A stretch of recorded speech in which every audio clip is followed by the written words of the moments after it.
Hola y bienvenido de nuevo a este estudio del libro de Marcos. Gracias por acompañarme. Le pido por favor que suscribas a mi canal para seguir estudiando conmigo, que me des un like y que prendes notificaciones para recibir nuevos videos ahí en tu YouTube cuando se lo abres. Ahora hemos llegado al centro del libro de Marcos y en las últimas historias Marcos ha seguido un patrón en el que Jesús cruza el lago entre cada episodio.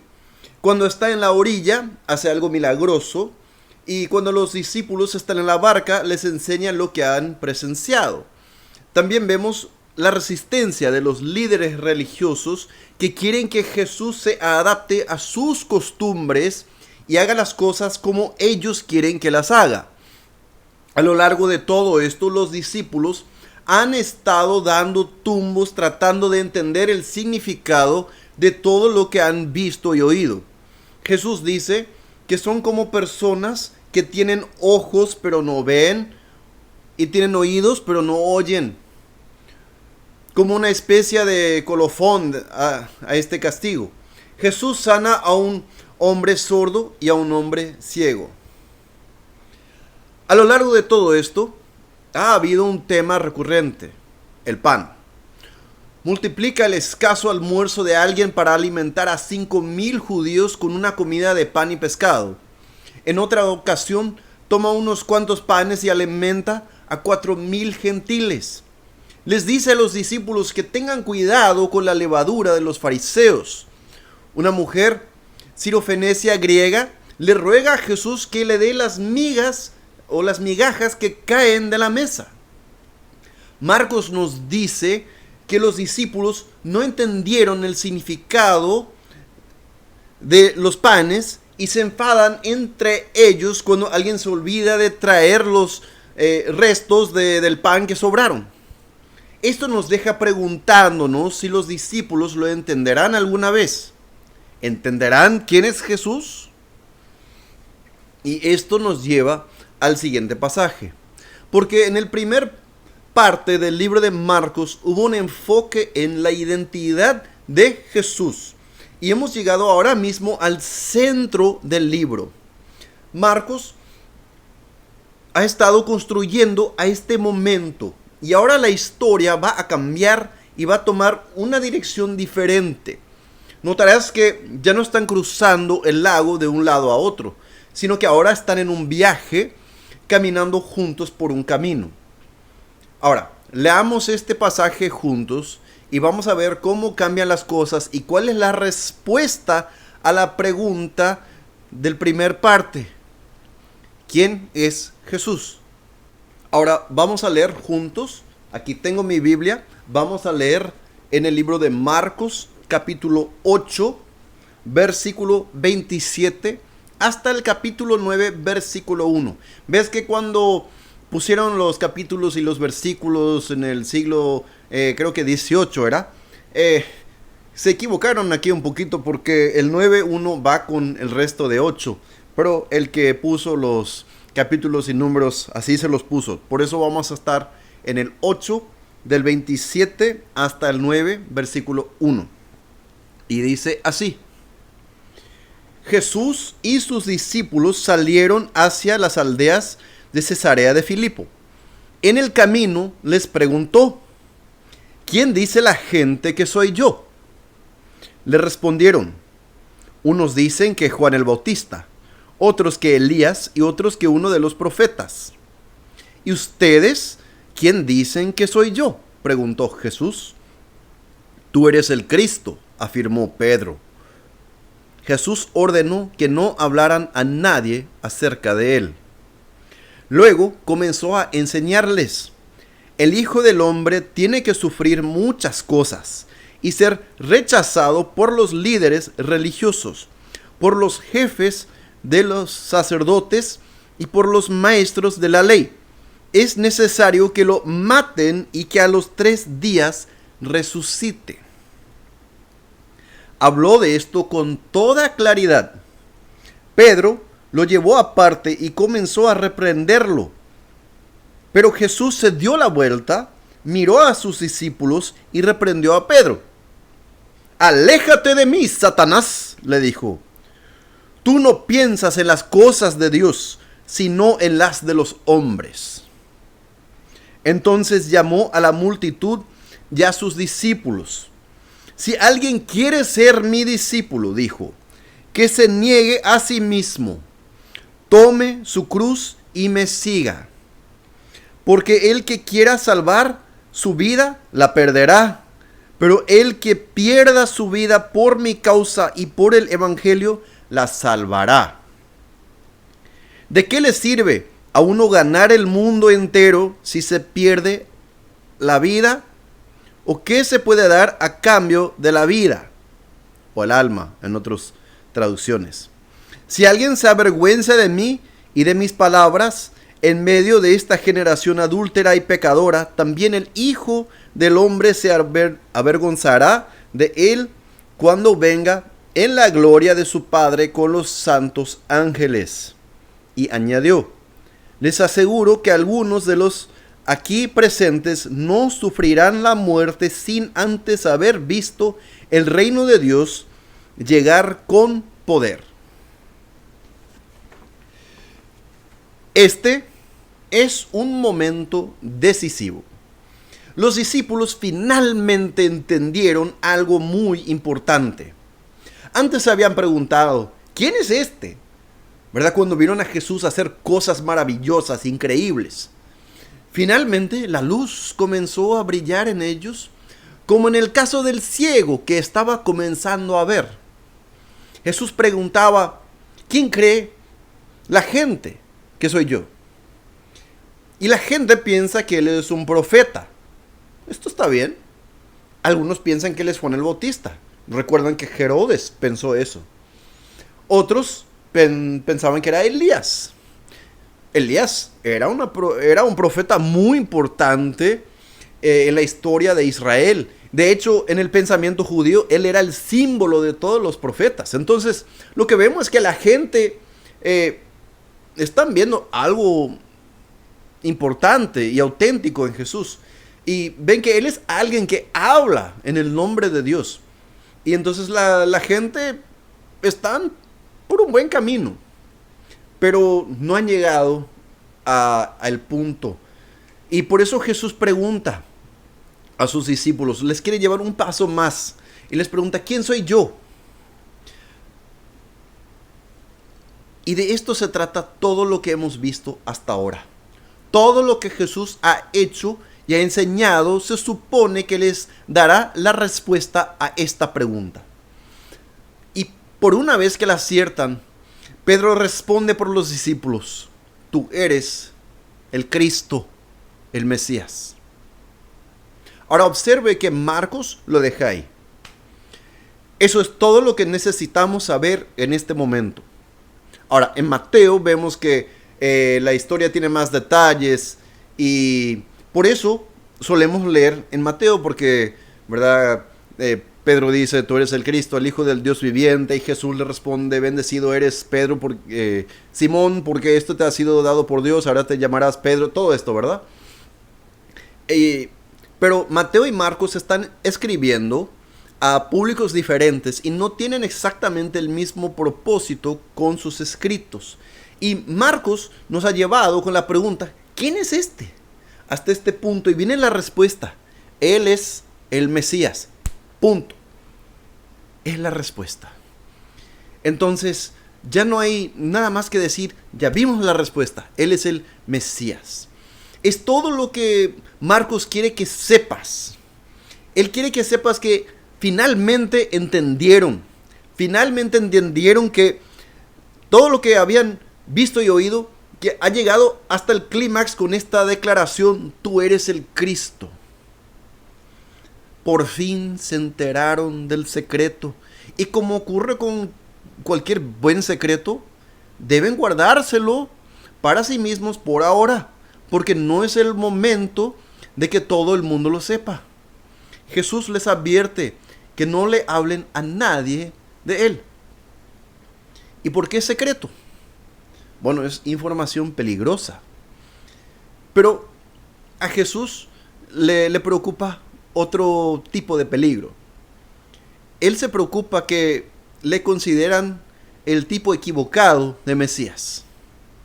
Ahora que conocen el secreto, Jesús comienza a decirles claramente lo que significa todo esto. Pero no es lo que ellos esperaban. Él dice que va a sufrir el Mesías, que va a ser rechazado por los maestros de la ley y por los sacerdotes. Y vemos algo diferente aquí entre los sacerdotes y los maestros de la ley. Los sacerdotes eran saduceos y trabajaban en el templo. Y los saduceos eran más liberales con su teología. Ellos no creían en la resurrección, no creían en lo sobrenatural. Entonces serían más como liberales, ¿verdad? Y luego los maestros de la ley, ellos no eran sacerdotes, sino que eran gente laico, y estos eran más como los fariseos. Y los fariseos eran más conservadores religiosamente, ¿verdad? Ellos, vemos que Jesús tenía mucho en común con los fariseos doctrinalmente, porque él dice, lo que enseñan los fariseos es correcto, pero no hagas lo que hagan, lo que ellos hacen, ¿verdad? Entonces, la enseñanza de los fariseos está doctrinalmente bien, pero sus acciones son diferentes. Los saduceos trabajan en el templo, tienen el sacerdocio, pero no creen en las cosas. Y Jesús dice, todos estos me van a rechazar. Y entonces estamos viendo a un Mesías rechazado, un Mesías que va a sufrir. Pero ellos esperaban que venga un rey sobre un caballo blanco y que los libere de los romanos. Pero Jesús no es ese tipo de Mesías. Entonces aquí vemos el cambio de enfoque. La primera mitad del libro se enfocaba en entender que Jesús es el Mesías. Pero ahora la pregunta es, ¿qué tipo de Mesías va a ser? Y otra pregunta, ¿vas a seguir a este Mesías? Jesús es un Mesías que sufrirá muchas cosas. Será rechazado por los líderes, por los poderosos, por los maestros religiosos. Él no es el tipo de rey que ellos quieren. Será tan diferente de lo que ellos quieren que la gente lo va a matar. Él va a ir a la muerte, pero esa muerte no es final, porque Él resucitará después de 3 días. Este Mesías vencerá a través de su muerte. Pero Pedro no lo puede aceptar. Él toma a Jesús aparte y, créalo o no, reprende a Jesús por decir estas cosas. Imagínese reprender a Jesús porque sus caminos no son los caminos que usted quiere. Pero tal vez esto es algo que hacemos todo el tiempo. No con las palabras, como lo hizo Pedro, sino con nuestras acciones. Tal vez nuestras acciones no reflejen a un Mesías sufriente que vence con una cruz y no con una espada. Quítate de mí, Satanás, es lo que dice Jesús, es su respuesta. Es curioso que tan pronto como Pedro hace su gran declaración sobre Jesús como el Mesías, ya se está alineando con Satanás. Satanás significa adversario. Si bien Pedro ha reconocido quién es Jesús, no está de su lado. Se está oponiendo a Jesús. Y este es el estado natural de la humanidad. Jesús dice, no tenéis en mente las cosas de Dios, sino las cosas de los hombres. El camino del hombre es diferente al camino de Dios. El camino de Dios es opuesto al mundo. Está al revés. Si alguien va a seguir a Jesús por el camino de Dios, solo hay un camino. Y debe negarse a sí mismo y tomar su cruz. En inglés hay un dicho que dice, todos tenemos una cruz que llevar. Pero este dicho es erróneo porque se usa para referirse a problemas con los que la gente tiene que lidiar. Por ejemplo, alguien podría decir que su compañero de trabajo que le molesta mucho es su cruz que debe de llevar. Pero esto no es lo que Jesús quiere decir. Tomar la cruz no es aguantar problemas. Tu cruz no son las cosas que te molestan. No. Cuando los romanos condenaban a alguien a la muerte, esta persona tenía que llevar su cruz, en la cual sería colgado en el lugar de su ejecución. Y les colgaban en lugares públicos, donde la gente iban a pasar, muchas veces cerca de los caminos, para no solamente matar a la gente en manera horrible, sino que también para avergonzar a la persona. Qué vergüenza que esta persona tiene que cargar su propio cruz, en donde será crucificado enfrente de todo el mundo para que vean. Es como obligarte a cavar tu propia tumba. Ciertamente no es algo que la gente quiera hacer. Llevar la cruz, negarse a uno mismo. Son cosas contraculturales, contraintuitivas. No tienen sentido. Y los resultados tampoco tienen sentido. Porque el que pierda su vida, la salvará. Y además la vergüenza de llevar la cruz es el mayor honor. Si la vergüenza te impide de llevar la cruz, Cristo se avergonzará de ti. Pero si aceptas la vergüenza de la cruz, serás honrado en el último día. Ahora Jesús termina con una declaración que ha confundido a la gente por siglos. Porque Él dice, te digo la verdad, algunos que están aquí presentes no van a morir hasta que vean que el reino de Dios llegue en poder. Y la gente se confunde porque había hablado del último día. Pero tenemos que mirar bien el contexto y vemos que sea el último día no puede ser correcto porque pues esta gente no sigue vivo hasta ahora. Y también vemos que los cristianos de la segunda y tercera generación, ya cuando habían muerto los discípulos, ellos no se preocupaban que Jesús se había equivocado. No, tenemos que ver el contexto. Él les ha hablado de que Él es el Mesías. Y ahora ven que es el Mesías. ¿Cómo va a ser el reino del Mesías? ¿Cómo entra el reino? ¿Ves que el reino no entra con espada? El reino entra con la cruz. Él está hablando de la crucifixión y la resurrección. Porque esto es la señal del reino de Dios. Que al tomar la cruz y morir en vergüenza, será resucitado en honra y gloria. Y esto es la entrada del reino de Dios al mundo. Y algunos de los que estaban ahí presentes vieron esto.